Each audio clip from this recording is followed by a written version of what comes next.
நிறைவாழ்வு AG சபை வழங்கும் morning மன்னாவிற்கு உங்களை அன்போடு வரவேற்கிறோம்.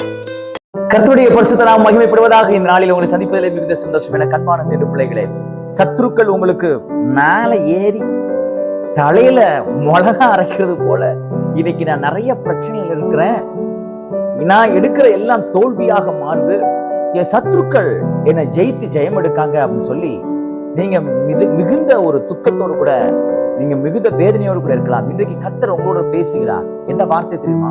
சங்கீதங்களின் புஸ்தகம் 27வது அதிகாரம் 6வது வசனத்துடைய முதல் பகுதி இப்படியாக சொல்லுகிறது, இப்பொழுது என் தலையை சுற்றிலும் இருக்கிற என் சத்துருக்களுக்கு மேலாக உயர்த்தப்படும். இப்பொழுது என் தலை என்னை சுற்றிலும் இருக்கிற என் சத்துருக்களுக்கு மேலாக உயர்த்தப்படும். எவ்வளவு அற்புதமான வார்த்தை பாருங்க. கர்த்தர் இன்றைக்கு சொல்லுகிற வார்த்தை, உங்க சத்துருக்களுக்கு முன்னாடி உங்க தலையை கர்த்தர் இன்றைக்கு உயர்த்துவார். நிறைய நேரம் சத்துருக்களுக்கு முன்னாடி நீங்க விழுந்து போயிருக்கலாம். சத்துருக்கள் பார்த்து சிரிக்கிற அளவுக்கு உங்க வாழ்க்கை நடு தெருவுல வந்து போய் நின்றுக்கலாம்.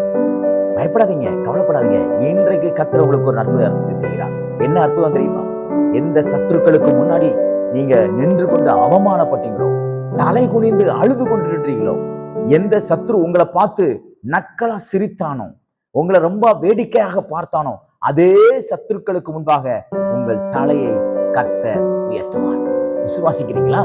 எப்படி தாவீதினுடைய தலையை கர்த்தர் உயர்த்தினாரோ, சத்துருக்களுக்கு முன்னாடி அவனை சுற்றிலும் எல்லாரும் சத்துருக்களாக இருந்தார்கள்.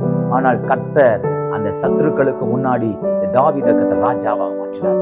யோசேப்பை எப்படி கர்த்தர் சத்துருக்களுக்கு முன்னாடி ஆண்டவர் உயர்த்தினாரோ, அதே போல கர்த்தர் உங்களை உயர்த்துவார். கூட பிறந்த சகோதரர்கள் எல்லாம் உனக்கு சத்துருக்களா இருக்கிறாங்க.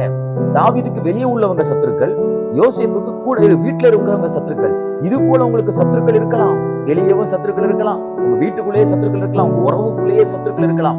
எங்க சத்துரு இருந்தாலும் சரி, எந்த மூளை முடுக்குல இருந்தாலும் சரி, கர்த்தர் அவருடைய முன்பாக உங்க தலையை இந்த நாளில் உயர்த்துவார். அப்படின்னா என்ன அர்த்தம் தெரியுமா? உயர்ந்த அடைக்கலத்துக்கு நேராக, அவர்களை காட்டில் ஒரு மேன்மையான ஸ்தானத்துக்கு நேராக கர்த்தர் உங்களை கொண்டு போவார். விசுவாசிக்கிறீங்களா? இன்னைக்கு இந்த வார்த்தை விசுவாசிச்சு, ஆண்டவரே என் தலையில் என்னை சுற்றிலுக்கு எல்லா சத்துருக்களுக்கு முன்னாடி நீங்க உயர்த்துவீங்க, நான் விசுவாசிக்கிறேன். அதுக்கு தேவையான ஞானத்தை எனக்கு தருவீங்க, அதுக்கு தேவையான செல்வத்தை எனக்கு தருவீங்க, அதுக்கு தேவையான பதவி எனக்கு தருவீங்க, அதுக்கு தேவையான ப்ரொமோஷன்ஸ் எனக்கு தருவீங்க, அதுக்கு தேவையான எல்லாவற்றையும் நீங்க செய்வீங்க. என் தலை நிச்சயமாய் என் சத்துருக்களுக்கு முன்பாக உயர்த்தப்படும் என்று சொல்லுங்கள். யோசேப்பை போல, தாவீதை போல உங்கள் தலையை கர்த்தர் உயர்த்தி எல்லா சத்துருக்களும் உங்களுக்கு முன்பாக மண்டிடும்படியாக கர்த்தர் நாளை செய்வாராக. இந்த நாள் சத்துருக்களுக்கு ஜெயத்தை பெற்றுக்கொள்கிற நாளாய், சத்துருக்கள் மடங்கடிக்கப்படுகிற நாளாய் கர்த்தர் மாற்றி கொடுப்பாராக. God bless you.